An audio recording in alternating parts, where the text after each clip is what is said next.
Hello there y'all and welcome back. If this is your first time listening to one of my videos, then I'm so glad to have you here. I'm Rain and this is Fennec Fables, where we delve into some fun prompts for adding depth to your TTRPG games. Give you some interesting ideas to think about as you play or prepare. My videos usually fluctuate between sharing some idea or prompt I have to help expand the playscape of various TTRPGs, either via mechanics or in just a thought or approach I feel may be interesting for some people to enjoy. My other videos are usually a recounting of my own TTRPG experiences, either as a player or as a game master. This video is going to be a little bit of both, as I talk about a story of a game experience and touch on why it's important to discuss things ahead of starting a game. Most likely this video is going to get split into two parts, partly to make it more accessible and also to appease the unforgiving evil that is the YouTube algorithm. If you could please drop a like or subscribe to help out, I'd monumentally appreciate it, and it will let you know when I have other things coming out, including new merch stickers that are going to be here soon, if they aren't already out by the time this video is released.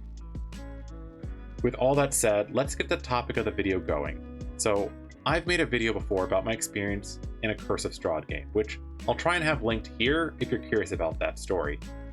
Suffice it to say that it was an interesting game in spite of the other players, instead of because of. I still laud the immense efforts the game master put into the game, and they did so much to make it engaging. I'm going to put a spoiler warning here, as while there won't be a lot, there will be some slight spoilers for parts of core Curse of Strahd. Okay? Okay. That said though, it wasn't technically my first experience with Curse of Strahd. It was my first time playing through the campaign of it, and I did avoid all the true spoilers for a running of that game, but I had played some time before that a continuation of someone else's Curse of Strahd game. A post-Curse of Strahd game, if you will. This requires a little bit of setup to understand. At one point, I had been desperate to find a game to participate in and had responded to a looking for group post on a public announcement Facebook post for a local tabletop group. Of course, I was eager and I'd put my name in the hat to join in.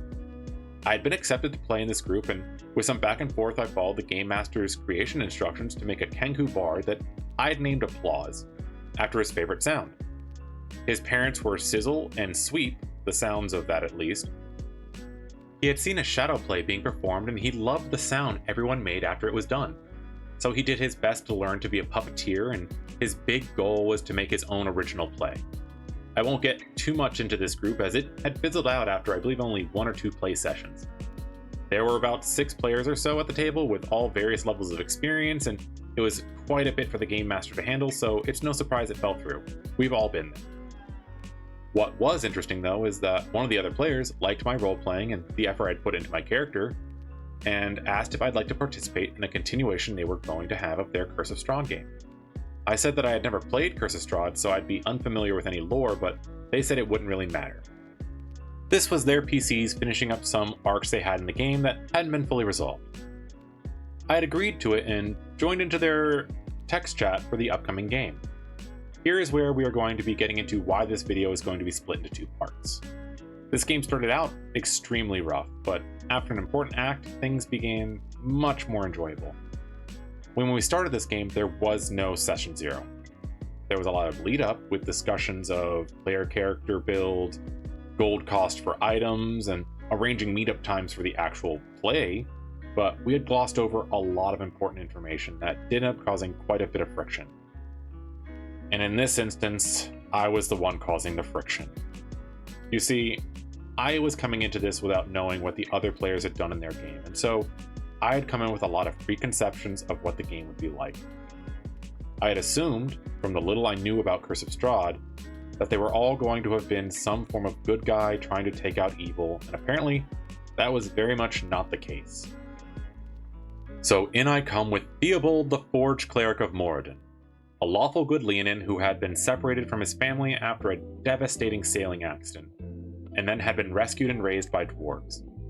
I won't get too much into it, but one of the big details I had was that he had crafted a shield that had a memorial for his dead brothers and sisters on the back, with a hand-carved silver weapon for each one, because that's what they had trained with as children. This was all a setup I had for using animate objects, which is one of my favorite spells, so that, spiritually, it was like his family was there fighting with him. I'm going to go over the setup that I had walked into before I described the other players in this.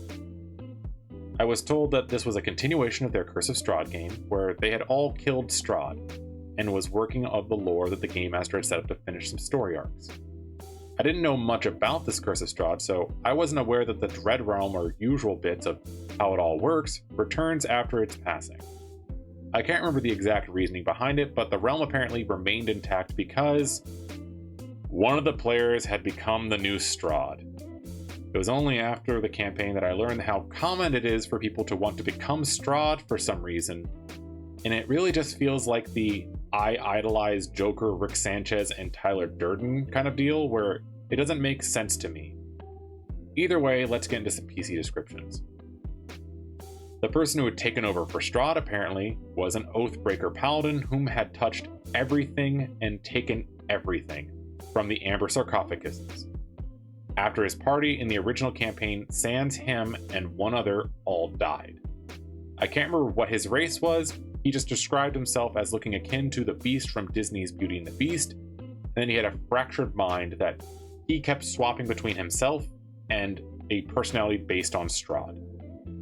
The only other returning player character from that game was the Paladin player's in real life wife, who was playing a wizard who apparently became a lich.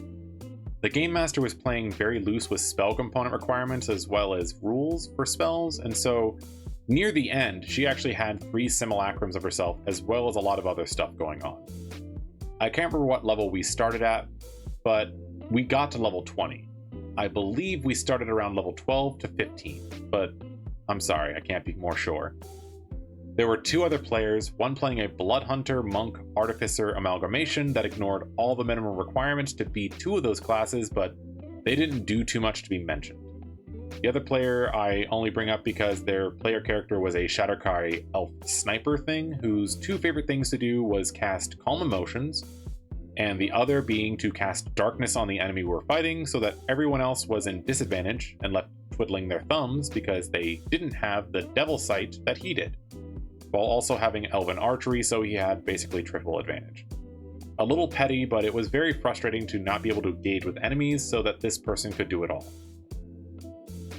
What had become apparent to me only after we had all started was that everyone was playing an evil PC.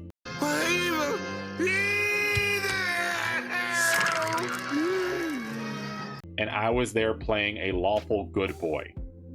This is what led to me causing some friction. Now, I've always advocated for a thorough Session 0 that everyone could be on the same page and ready to work together. This is not what happened here, and I'm going to be talking about how this can lead to some rather annoying issues. I won't be doing a play-by-play of every event, but the game started off with the understanding that Strahd had been killed, and that the 3 of us that were new were people that had been brought here by the Vistani prior to his death, and we were confused as to why we were still stuck there. We took to the castle, cleared out some stuff, and met with the Lich and new Strahd to discuss things. I don't remember what the plot was after this, as I had spent most of my time in character trying to stop what evil or morally reprehensible things I could in character.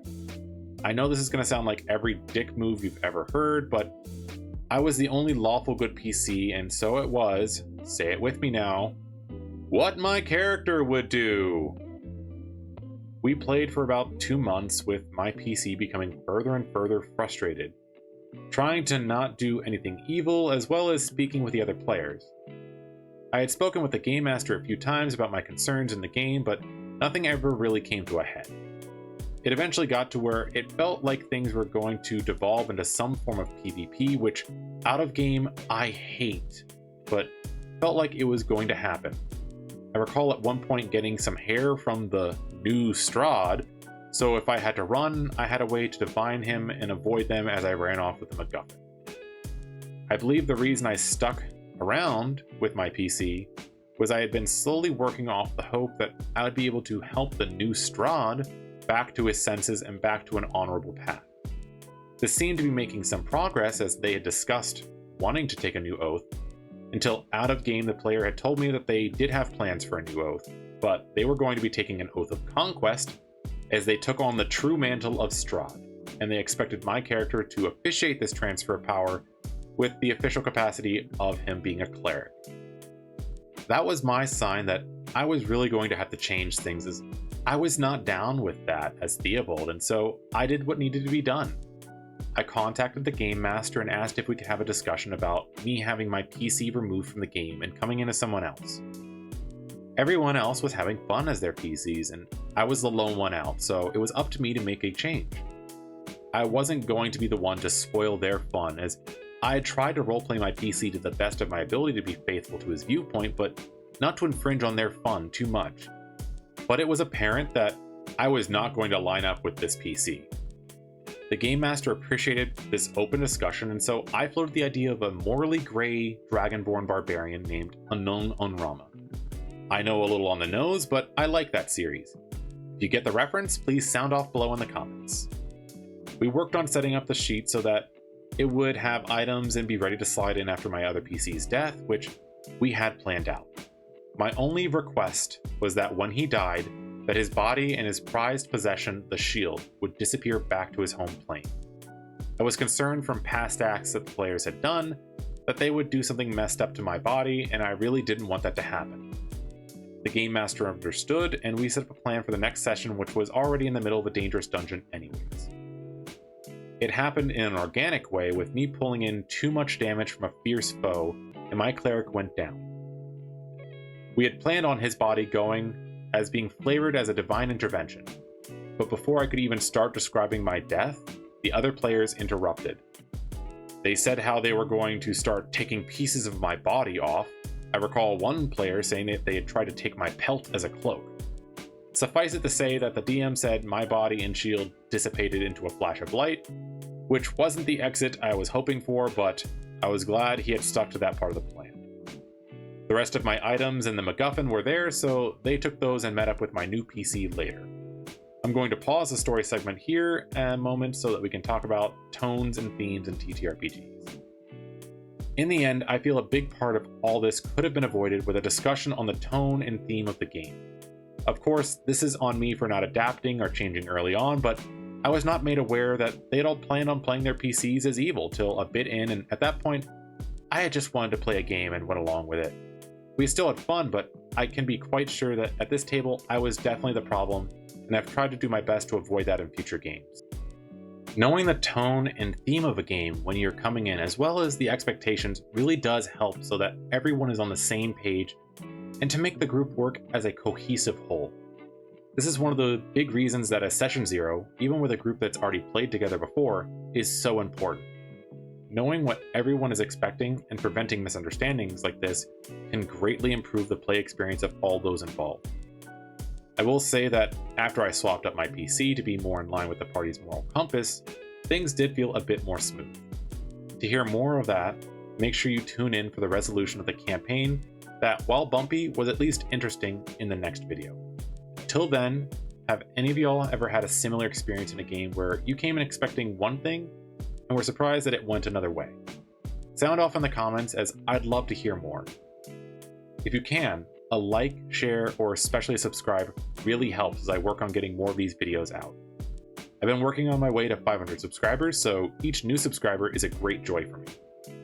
If you enjoy answering TTRPG prompts or questions, please join me on Twitter or Blue Sky, where I post daily, which is in the description down below and linked on the main channel page. Who knows? Your responses may be part of a future video.